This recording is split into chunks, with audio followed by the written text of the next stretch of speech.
Welcome to a sunny Truro Road this afternoon for the very last Conference South home match of the season. Farnborough are the opposition, but I think it's actually just a relief that we're still here reporting on the games. What a season we've had. I think everything that can happen to a football club has happened this season. First of all, the players not being paid at the very start of the campaign, then obviously can't blame them. They didn't want to play. We then had the chairman going bankrupt. We had continual problems with the club paying its debts, which led it into administration. The league were within minutes of expelling us, and then suddenly, from nowhere, came Peter Masters and Philip Perryman to save us. They're still working hard for that, but at least we are here. We've had to accept relegation, and in fact that was pretty much on the cards very early on in the season, but at least we are here and we're playing football, and that's something the club has survived. But even though, with 3 games to go, when you would have thought we would have just nicely wanted to leave the season as it is, we're still making the news. Yesterday it broke that Stuart Yetton has been banned for the remainder of the season. A training incident is all we know on that at the moment, but he won't be here this afternoon.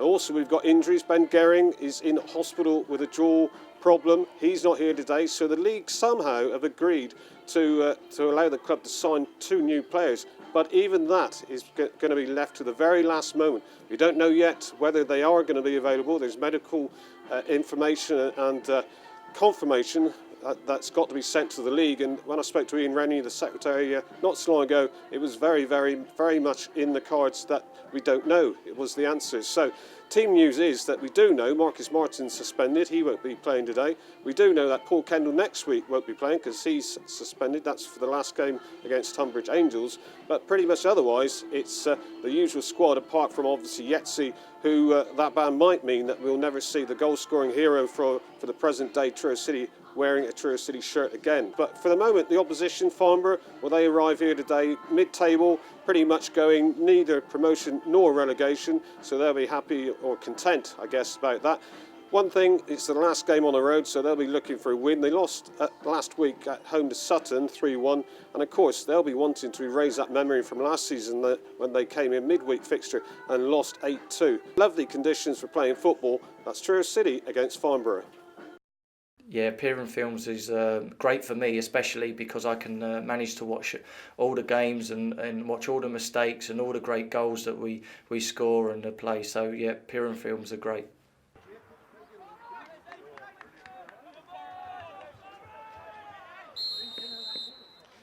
So we're off for the last home game in the conference here at Truro Road, and it's Truro in the recognised all white with the gold and black stripe on their shirts. Farnborough in the yellow, kicking towards the clubhouse end.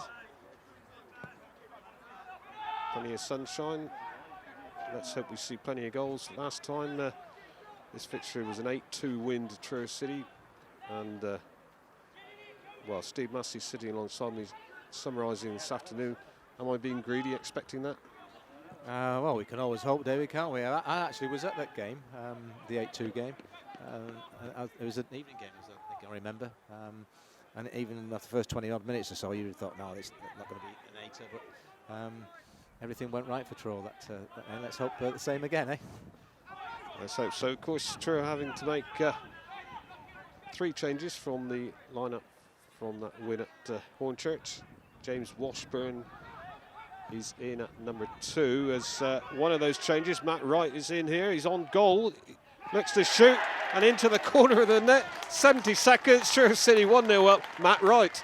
Well, explain that. We'll try. I mean, it was just like one of those things where it's just a drop ball and you knock it back to the keeper type thing. The Farnborough defence certainly never ever moved. The keeper certainly never ever moved. And it even looked like Matt we just thought, well, I'll just put it in the net, just sort of a training session type thing. It was very, very strange, but very, very welcome. Great start. Watson and that long ball forward towards Wright again. Wright's in on this one. Is he going to get his second goal? He does! 3 minutes on the clock, and Wright somehow was able to put it into the back of the net. I tell you what, in there, there's the goalkeeper here, the Farnborough goalkeeper. He's dressed in red. He looks like somebody to me. He should be at somewhere like Quick Fit or something, because his handling, his positional has just been unbelievable. How he allowed that long ball to get where it did. And in fact, I didn't think that Watsy really struck that well. It just seemed to spin back on him there, and great credit to again to be in the right place, right time, and guide it in. Farnborough attacking, the cross comes in, Watts gets a touch but not that definite, and then the shot by Bennett is blocked, and then another shot is blocked. Ball to the far post, but Watts gets her, heads it away. Bosch back to Bennett, and then Bennett again. The skill trying to take on Watts, he comes inside and the shot is there, and good save by Hyder. So the corner comes in, and another clearance off the line. Joe Broad on this occasion. No, this is Bennett on the ball. Little ball forward to the number 10, takes on Hyder, but he knocks it wide. Richard Panique, but it touched the Truro defenders. Bosch with plenty of room to move forward, but decides to knock it long. Jones back to skipper Legler. 1-2 with Bennett, and then Bennett again. Oh, and at the far post there's the ball hit across the face of the goal by Hammond, and at the far post it was Page knocking it wide. I'm smiling here because I mean it's great. We're 2-0 up. We get the clean sheet at the moment.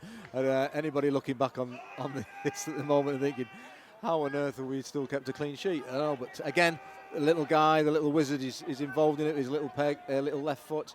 Again, great credit to ourselves if we can keep running with this luck at the moment. Travelling supporters down for this game today. All the way from High Wycombe, I think, that man on the screen as we speak. Farnborough pushing forward again. It's Page on that left side, using some pace. Cross comes in for the number 9, Hammond, and there we are. Half an hour gone, 2-1 now to Truro. Yeah, I think I've got a sneaky suspicion that there's going to be a few more goals in this game yet. Actually, the goal that they scored there is probably one of the hardest of the chances that they've actually created. We should have stopped that, really. That was a poor goal to give away. So, game on. Comes inside, looks to shoot. Oh, he does. The keeper was going the wrong way, and if that had just been perhaps a foot or so closer to the post. I mean, you couldn't make it up, could you? You shouldn't laugh. I saw the shot going and thought, oh, and he didn't call that. I look and the keeper's on his knees. What's he doing? So Ash with a header left by the Farnborough defender through to Cardini.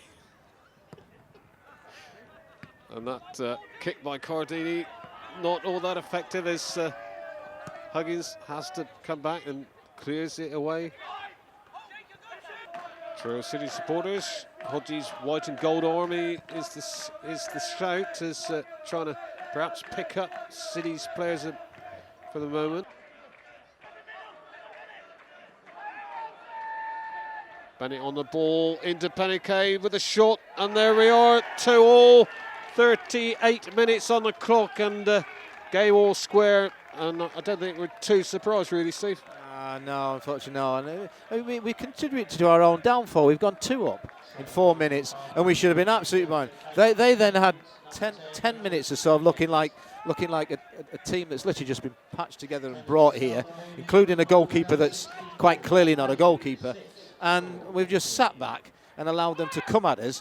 We quite clearly, the danger man has not been got anywhere near, and we've just been over in Miller Park now, and we've got it all to do again.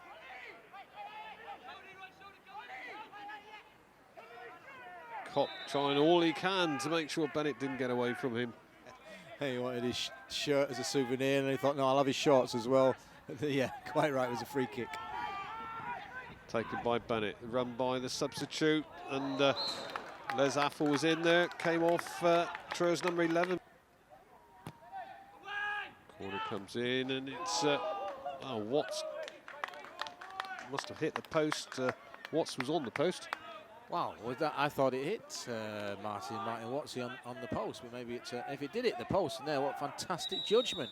Jordan Cott looks up and knew Washburn was out there, but it was intercepted by Treacher, and Tarpey on the ball into Dan Bennett.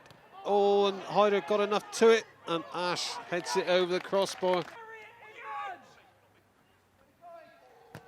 Bennett with a corner, headed out by Cook. Oh, that's Dan Bennett now, so it couldn't have been Bennett taking the corner, as he couldn't have got out there that quick, but bit of skill there, and then not back to the... Oh, no! It was the substitute, Tom McGarry, I think, who put the effort in, but... I think it was a miss hit. I mean, a miss hit shot. We couldn't get out quick enough to block him down, and I think Spider, Paul Hyder, couldn't see it coming through a whole the bodies in front of him. Yeah, I guess there's going to be further goals in this game. Can we get ourselves back into it now? It's going to be a debut for Connor Davey, who is at Penryn Academy under Jake Ash. So it'll be interesting to see how Connor fits in. 6 minutes or so to produce something, please. Immediately he's on the ball. The ball back to Watts. Marcus Moody challenged by Ben Williams. And finding Hales. Oh, Hales. Well, Hales made sure he got across the ball, and it's Tom McGarry who challenged him. Yeah, he's again, all his old experience is fantastic at doing that. It just, I mean, and young Matty Wright could, you know, and look at the back of this video here and look at positions that Barry gets himself into. He shields the ball, just puts himself between the man and ball. As he did there, you're going to take a few whacks in there, but you get a few free kicks. But he does that very, very well. His body between him and the opposition. Yes, and it's a great equaliser. Paul Kendall from Watts' free kick, and it sailed into the box, and Kendall was always going to win that one into the far corner. Yeah, great. A fitting end to Ken's season here and at home as well. And his first goal for the club as well. Great ball in, powerful header. Farnborough was disappointed that he gave him a free header in that, but well played, Kenzie. Well played, mate. And uses Dean Inman ball forward, which it's knocked on by the Penniket, and it's offside though. Tarpey put the ball in the net, but immediately offside. Throw from James Washburn up this touchline, but that's the last piece of action this season at Truro Road for the first team. So it finished 3-3, and Steve Massey, well, fair result or not? Yes, I have to say. I think anybody that maybe said, I've got to go after 5 minutes, and then heard the result would think, how did that happen? But because I thought we had a great start. They looked like, for the 10 minutes after that, 10-15 minutes after that, Farnborough looked like all over the place, and we thought, yeah, let's go and take advantage of it. To be fair to them, they got themselves really back in the game, created a number of chances. We were fortunate to go in at 2-2, really. I have to say, second half, we took the game to them a little bit more against the run of play. You could say maybe they got the third goal, which livened us up again for the last 10 minutes. We deservedly got the equaliser, but I think all round 3-3 is probably a fair result. Well summed up there, and thanks to Head of Football here at Truro City, Steve Massey. That's the conference season over for us here at Truro Road. Finished Truro City 3, Farnborough 3.